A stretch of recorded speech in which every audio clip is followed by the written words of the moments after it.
Hey everyone, and welcome to the channel. So today we're going to take a look at the all-new 2023 Nissan Altima. This is the SR all-wheel drive, finished off in gun metallic. We'll go over the MSRP once we go over all the specs and features and get the all-new Altima out on the road. So we're going to start off with what powers this. Underneath the hood is the 2.5-liter 4-cylinder engine that's paired to the CVT transmission. It pumps out 188 horsepower, 180 pound-feet of torque. That power sent through the all-wheel drive system. This weighs in just over 3,400 pounds. It'll do 0 to 60 in just over 7 seconds with a top speed of 130 miles an hour. It also has a fuel capacity of 16 gallons. You'll expect to see around 26 miles per gallon in the city, 36 out on the highway. This also has a wheelbase of 111.2 inches. Its overall length is 192.9.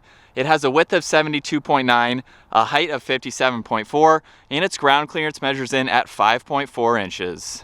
As we move on to the exterior styling now for this Altima, let's talk about what's new for the 23-year model. So this has a new front fascia to it, with the Motion grille having a little bit different of a design, with the surround being finished off in black chrome. And the Nissan badge front and center is also a part of the forward-facing sensor. So for that technology, it's nice that it's incorporated into the badge itself. The red SR logo is on that driver's side. There's also plenty of cutouts in that grille to provide a lot of cooling to the front components.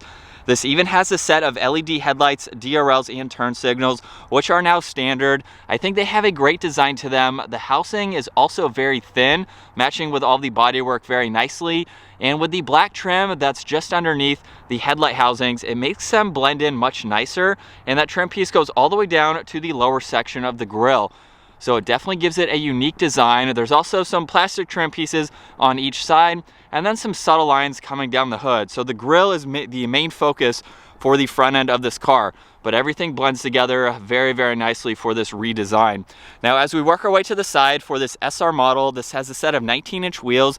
The SR logo is also stamped into the wheel, which is cool to see. I love the two-tone design as well. Definitely matches nicely with this gunmetal metallic. Now for the side mirrors, they're finished off in gloss black, which matches the upper section of the window trim. The lower section is finished off in chrome. And there's some more lines running down the side. There's one that starts at the back of the headlight housing and goes under the side mirrors all the way to the taillights in the back there, and then a few in the lower side skirt there. So it definitely has a nice design to it. And then for the rear, this has a body colored trunk mounted spoiler. Very small and subtle, but it gives it a cool look. Nissan badge is right in the middle. All of the logos are in that gunmetal aside from the red SR. This also has a backup camera, all of the parking sensors. There's gloss black in that diffuser, and then the dual exhaust, which we can go ahead and start up because this SR model has remote start.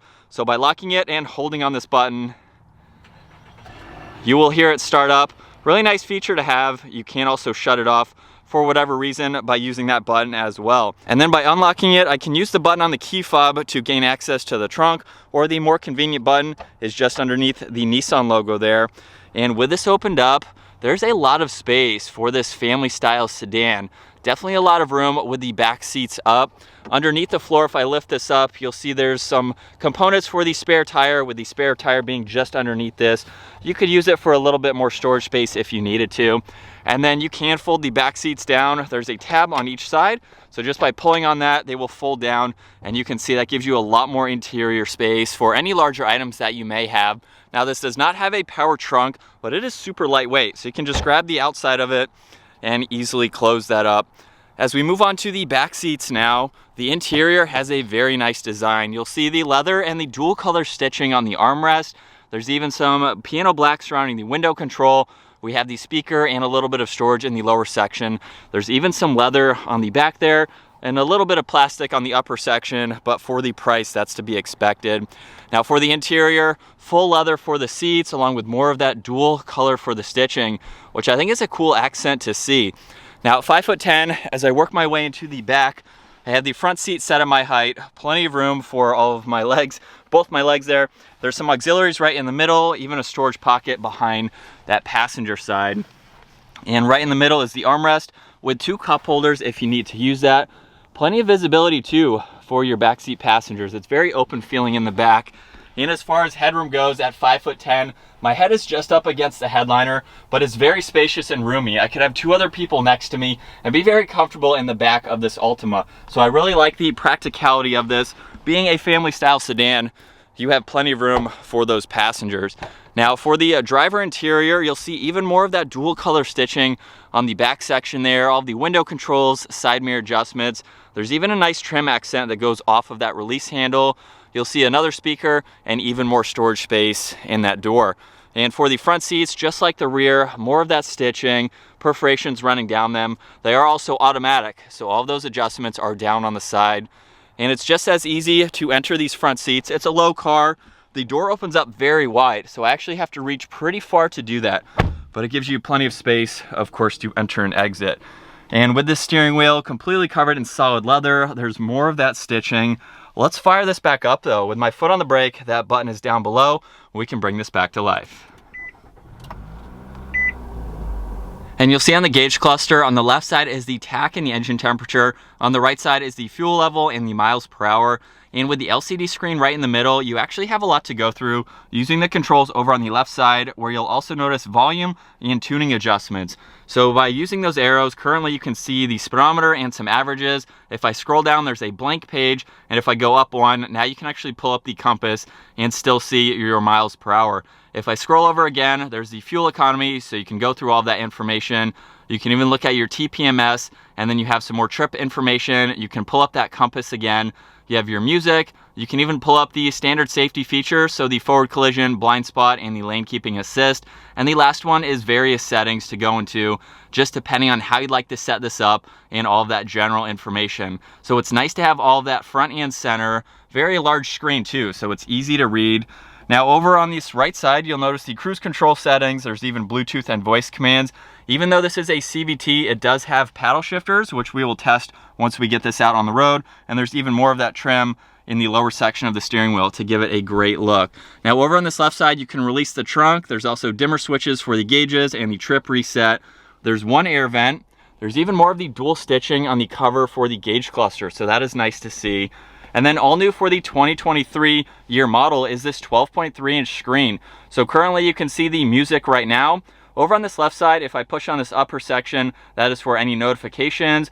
We can go to home, where now you have a split style with your phone, music, and then the navigation. I can even swipe over. You can look at some more apps and some more icons here that you can go through. You even have a few pages where you can add a few more widgets, just depending on what you'd like to see.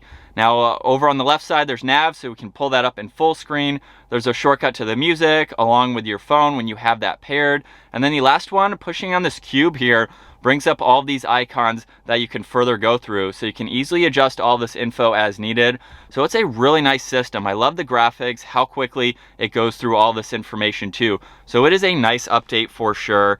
Now underneath that, there's a dimmer switch. There's also power and volume for the radio, tuning, even a shortcut to the camera, so you can pull up some of those adjustments just depending on what you'd like to see. Now there's 2 air vents underneath that. More of this trim accent going all the way to the passenger side, which actually looks like it has a carbon fiber-like design to it. So pretty subtle and neat to see. Now underneath that, there's all the climate adjustments. So the fan speed is on this left side, temp is on the right. This even has heated seats with those adjustments. And then every control where you'd like the air to go is laid out very well. Now underneath that, there's a wireless charging pad along with some auxiliaries, so that way you can charge some other electronics. There are 2 cup holders on the right side of the shifter, and then by putting this vehicle into reverse, now we can bring up that backup camera where you'll see all the parking sensors. It will even tell you the parking sensors right in the middle, so that way you can clearly see those. Now we can put this all the way back into drive, and then there is a low range gear as well. And like I mentioned earlier, you can use these paddle shifters if you'd like to. Now there's more of that dual stitching on each side with the leather trimmed accents. There's also the electronic parking brake right in the middle. And then for the leather wrapped armrest, this has a lot of space to it where you can put in a lot of items. The glove box has a lot more room for all the information as well. And then this also has a sunroof. So up top, this has the manual adjustment for the sunshade, along with the sunroof adjustments right in the middle. There's also the dome lights, and it even has a sunglass holder too, which is really convenient to have. As we set off now behind the wheel for this all-new Nissan Altima, they have a starting MSRP right around $28,000. and the SR all-wheel drive that we're in right now is just over $30,000. Now, what's interesting about that roughly $2,000 difference is there are 8 different trim levels available for the Altima, and the SR is kind of in the middle, being the all-wheel drive for the SR. It's on the top end for the SR model, and then the SV is just above this. So we're talking a couple $1,000s between a lot of the trims, all 8 that are available. And I honestly think this is a really nice sedan. If you want a brand new vehicle and you're not looking for a crazy amount of technology, you don't want all those fancy bells and whistles, you just want a good, solid vehicle that you can drive from point A to point B. And honestly, the only 2 vehicles from Nissan that I really liked, all of the Z cars as well as the GTR, I was never really a fan of any of the other trim levels or models from Nissan. But the more that I've been in these newer models, Nissan is really stepping up their game and really making a good vehicle, in my opinion. Like I said, there's not a whole lot of tech, but everything is straightforward and easy to use. We have some standard safety technology features, which is nice to see. So for 30 grand, you're getting a pretty solid and reliable point A to point B vehicle. It's also been pretty quiet. I've been driving this the last couple of days. I've had it out on the highway, doing 60 miles an hour or so, and it's pretty quiet. I really like how this has been riding and driving for the last couple days. And that's pretty much it. You're just getting a nice entry-level type of sedan, if you want to call it that. Again, you can go up to the SV if you want a little bit more features and technology. But now, let's give this a little bit of gas. We're just in the normal setting, so we're not going to do anything too crazy, but here we go.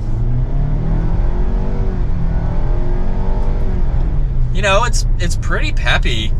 It doesn't weigh a whole lot, so I mean, it's got some acceleration to it. We were higher up in the RPM range there, so you're going to be winding it out just a little bit, depending on the merging that you're doing. So we're up in the higher RPM range there, but I mean, if you're not looking for power, you just want something that can get up and go. I wouldn't say that this is underpowered. It can definitely move its weight pretty good, I think.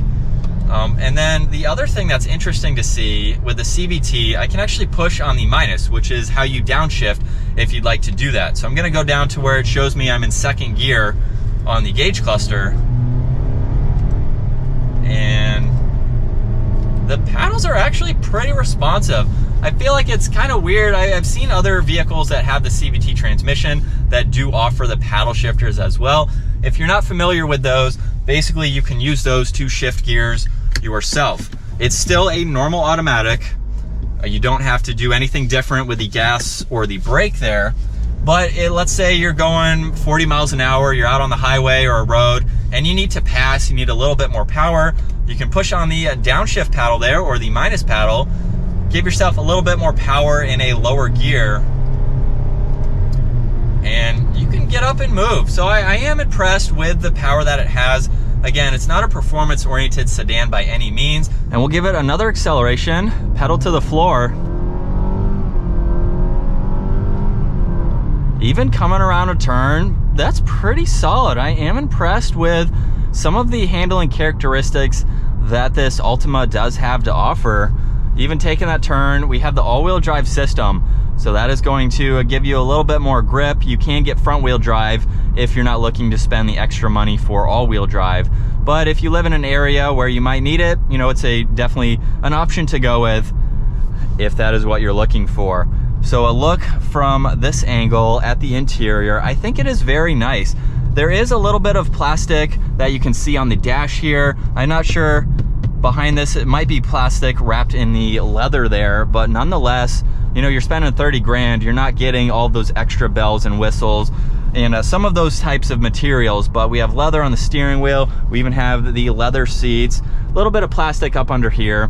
But aside from that, you wouldn't look at this and be like, it's a cheap interior. It actually has a good vibe to it for the price that you're spending for this.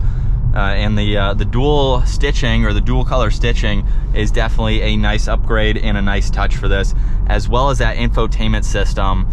And as far as this being a good family style sedan, there is plenty of room behind the front seats, as you've already seen.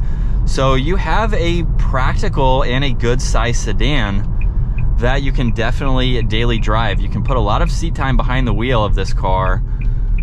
And as we use the paddles, we have a few twisties here where we can test out some of the handling. You know, I'm not doing anything performance oriented with this today, but we have a slight turn. And while I'm even on the gas too, I am pretty impressed. It doesn't feel like it's just gonna float and go wherever you want it. You know, steering is actually pretty direct for this type of vehicle. I'm actually very impressed with how this has been driving. And I'm gonna be driving this for a few more days just to get some more of my opinions and thoughts on this.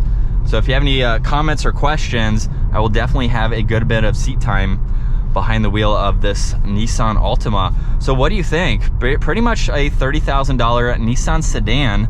Comment down below your thoughts on the slight redesign for this Altima, but I think that's going to wrap it up for today's full walk around and review for the 2023 Nissan Altima SR all-wheel drive. If you enjoyed today's video, give it a huge thumbs up. Consider smashing that subscribe button so you don't miss out on our daily uploads, and I will see you all in the next video.